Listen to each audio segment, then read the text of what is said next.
يا رسول الله من أكرم الناس؟ قال أتقاهم. فقالوا ليس عن هذا نسألك. قال فيوسف نبي الله ابن نبي الله ابن نبي الله ابن خليل الله.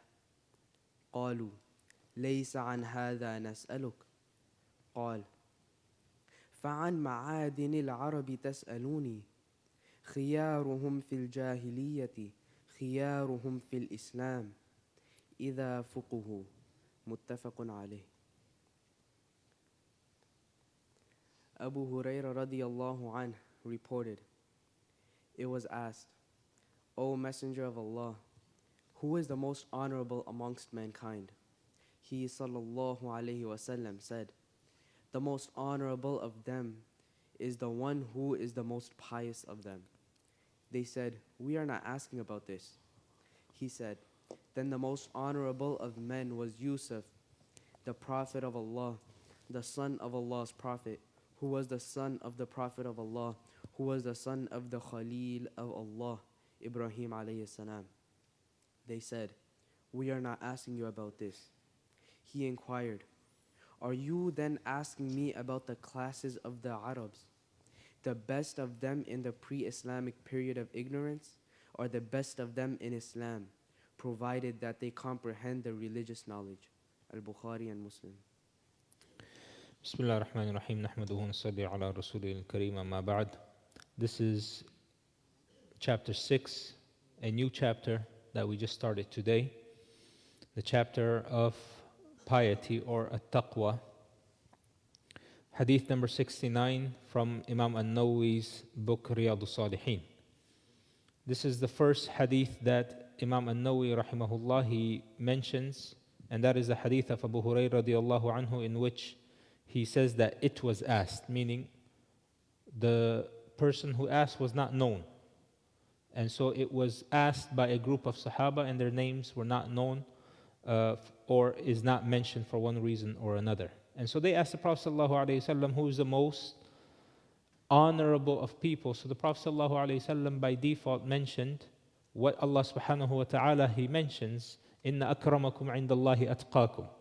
In the verse of Surah Al-Hujurat, in which Allah he says that, O mankind, He has created you into various tribes and nations, so that way you may know one another and recognize one another. However, Allah he finishes the verse by saying, Inna akramakum indallahi atqakum, that verily the one who is the most honorable of people in the sight of Allah are those who have taqwa. Taqwa is the pinnacle of iman.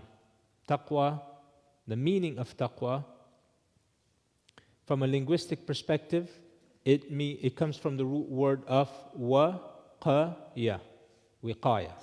Wiqaya means to shield. It means to shield. This is the linguistic, literal definition. From a shari'i, from an Islamic perspective, taqwa means what? Taqwa means that we shield ourselves from the wrath of Allah by doing that which He has commanded us to do and abstaining from that which He has prohibited us to abstain from. So when we say, have the taqwa of Allah, it means shield yourself, protect yourself from the anger, from the punishment of Allah. How? By doing that which He has told you to do, commanded you to do, and abstaining from that which He has forbidden you to do. This is the meaning of taqwa. Of course, in the various translations, you will find piety, you will find fear of Allah. These are all loose translations because it is really not possible to translate it in a sentence, one word. Otherwise, what's going to happen is, if you were to translate in one sentence or two sentences or a paragraph, the way I just did, what do you think is going to happen to just a small hadith? It's going to turn into a booklet. What do you think is going to happen to one surah? It's going to turn into a volume. What do you think is going to happen to the whole Quran? It's going to turn into what? It's going to turn into 30 volumes. And that's what Imam al-Tabari, rahimahullah, he did. When he wrote his tafsir, it came out to 30,000 pages. And so the people said no one is going to read it. So he shortened it to 3,000 pages. And Imam al-Tabari, just as a side note, very quickly, Imam al-Tabari is described as the fountain from which all the other mufassirin extract their tafsir from. So here the Prophet ﷺ, he's saying that the most honorable people are those who have the most taqwa. The more taqwa you have, the more honorable you will be in the sight of Allah. Allah subhanahu wa ta'ala mentions so many verses in the Quran that we mention on a weekly basis, sometimes on a daily basis. Ya ayyuhalladhina amanu ittaqullaha haqqa tuqatihi. O you who believe, have the taqwa of Allah the way you should have the taqwa of Allah. وَلَا تَمُوتُنَّ إِلَّا وَأَنْتُمْ مُسْلِمُونَ, and do not die except that you are a Muslim. يَا أَيُّهَا الَّذِينَ آمَنُوا اتَّقُوا اللَّهَ وَقُولُوا قَوْلًا سَدِيدًا. O you who believe, have the taqwa of Allah, and when you speak the truth. يُصْلِحْ لَكُمْ أَعْمَالَكُمْ وَيَغْفِرْ لَكُمْ ذُنُوبَكُمْ. Allah will guide you to do the righteous deeds, and He will forgive you for your sins. These are verses that we recite every single week in the khutbah. This is how, you might be wondering, why is it that the imam or the khatib, he starts with these verses? Because it's the sunnah of the Prophet ﷺ. Anytime the Prophet ﷺ, or most of the time, when the Prophet ﷺ was asked, give me advice. And so the Prophet ﷺ would start by saying, have the taqwa of Allah. Or when the Prophet ﷺ would give the khutbah, he would start by saying, have the taqwa of Allah. Of course, after praising and glorifying Allah. Taqwa is the pinnacle. You have taqwa, you have a guarantee from Allah that you'll be from the people of Jannah. Allah subhanahu wa ta'ala, He says in the Quran that He loves those who has taqwa. Then the Sahaba said, no, we're not talking about that type of honor. So the Prophet ﷺ said, oh, then it is Yusuf, Prophet Yusuf, who was the son of a prophet, who was the son of the prophet, who was the son of the friend of Allah. Meaning, can you believe it? Your father, your father, your grandfather, your great-grandfather, and your great-great-grandfather, they're all prophets. They said, no, we are not asking about that either. So he said, are you then asking me about the various classes, the lineage, the social structure, the social classes, the tribes of the Arabs?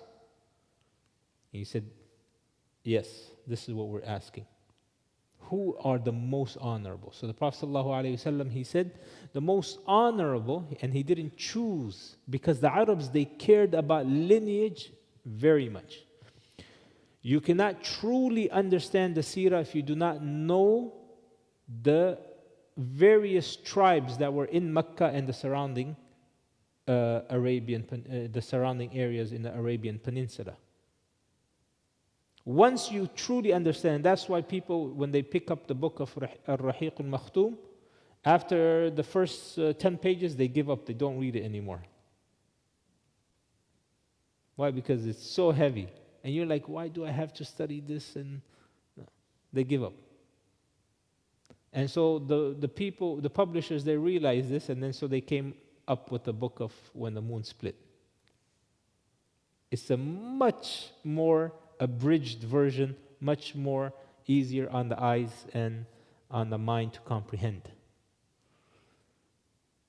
That's why he won the prize, the King Faisal prize, for the best seerah ever.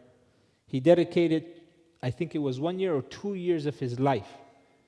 He said, the only time I went home was to eat, then go back to the library, do the research and write. Come back and go to the masjid to pray, go back to it. He did this for 1 or 2 years, I don't remember. He did this, and that was his you could say, huge accomplishment or contribution for the Muslim Ummah. They said, no, we're not asking about that either. So what are you asking about? The classes of the Arabs, the various classes. So the Prophet ﷺ said, those who were ignorant in the previous Islamic, before Islam, خِيَارُهُمْ فِي الْجَاهِلِيَّةِ, the best of them when they were non-Muslim will be the best of them after they accept Islam, with a condition.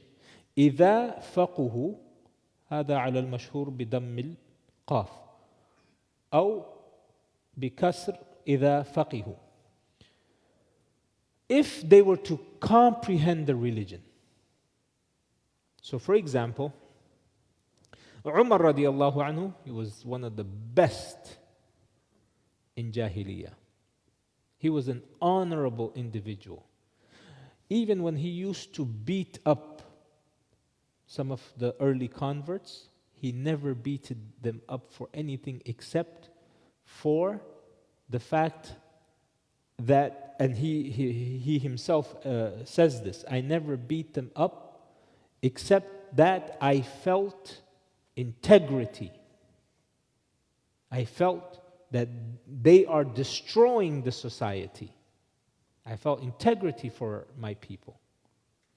They didn't do it for any other ill intention. And that's why when he became a Muslim, that same integrity that he had, that if someone did anything against the command of Allah, he had the same type of integrity. So the best before Islam will be the best in Islam if they have the understanding of the religion. Abu Bakr, one of the most noble people of Quraysh, before Islam, he carried that nobility with him in Islam, and he was one of the best people. Uthman radiallahu anhu, the same. Abu Jahl, even the kuffar, because he was a thug, his clan, the Banu Makhzum, they were responsible for what? They were responsible for what we can call the Department of Defense, the Ministry of Defense. Him and his clan. And so sometimes they would go on raids and they would do these things. So you could say a type of banditry. And he remained like that until he died. He fought the Prophet ﷺ not because of honor, but because of jealousy. How can we have someone from Banu Hashim have the honor of claiming prophethood? If anyone, it should be us. Unlike Umar radiallahu anhu. The point this hadith is making, brothers, and we could also see it in our time. You see, for example, a person who's not a Muslim, he has some noble characteristics, traits. He carries himself with honor and respect and dignity. When he becomes a Muslim and he has the understanding, you think he's going to just carry himself without that? No, you will find people that they will carry themselves with nobility and they will be one of the best people if they comprehend the religion. So those who were the best before Islam will continue to be the best in Islam if they have the understanding. In fact, not only with non-Muslims and reverts, but rather those people who were in there, because it mentions Jahiliyyah. So Jahiliyyah could be, i.e., before Islam, or it could be you are still a Muslim, but you were probably, doing haram, you were in a gang. And once you understand, Allah gives you hidayah, and you understand the religion, you are now a means of guidance for all the other gangs. There was a brother who was, he was in a gang. And he was in a part of a neighborhood no one dared to go. Allah bless the brothers of Jamaat Tabligh, mashallah, they are very active in this field. So they went, dressed, mashallah, in their attire. They went and they gave this brother da'wah. He said, okay, let me go to the masjid. He went to the masjid and his whole life changed around. Guess what he did? He went back to his neighborhood and he told everyone, if you don't accept Islam or if you don't come to the masjid, you'll see what I'm going to do to you guys. You see, he used that quality that he had before, he used it for the benefit of Islam. And then he started going to the clubs, he started going to those places, inviting those people towards Islam. Meaning he was undoing any of the haram that he was doing before, he was undoing all of that. Isn't that good? Isn't that a noble act? So sometimes Allah subhanahu wa ta'ala puts us through a test and a trial, and then at the end He gives us hidayah, and whatever experience we have developed from that dark past, we use it in a positive way. And then when you look back, you say, may Allah forgive me for what I have done, but I can understand the wisdom behind that Allah was developing me in order to use some of the skills, whatever those skills may be. So here the Prophet ﷺ, he's saying, خِيَارُهُمْ فِي الْجَاهِلِيَّةِ خِيَارٌ فِي الْإِسْلَامِ إِذَا فَقُهُ أَوْ إِذَا فَقِهُ. May Allah subhanahu wa ta'ala give us the understanding, give us the, it uses the word fiqh, by the way, faqihu. Fiqh is a very deep word. It means comprehension. A person who is a faqih, he has comprehension of the religion. Okay? And so this is a very important topic that we should take into consideration when we are furthering our knowledge of the Islamic sciences. May Allah make us from amongst the fuqaha, those who comprehend the religion, worship Him in a manner that is pleasing to Him, worship Him in a manner that is in accordance to the sunnah of the Prophet ﷺ. May Allah forgive us for all of our major and minor sins. May Allah guide us towards His obedience and guide us to that which is pleasing to Him. May Allah subhanahu wa ta'ala give shifa to every person who is suffering from any type of illness or ailment. May Allah subhanahu wa ta'ala give them sabr, raise their ranks in this world and in the hereafter. May Allah subhanahu wa ta'ala give their family sabr. May Allah forgive all of those from amongst the Muslims that have died upon Tawheed, have died upon believing in the oneness of Allah. Pardon their sins, make their graves from amongst the gardens of Jannah, have mercy upon them, and unite us with them along with the prophets on the Day of Judgment. Subhanakallahumma wa bihamdika ashhadu an la ilaha illa anta astaghfiruka wa atubu ilayk.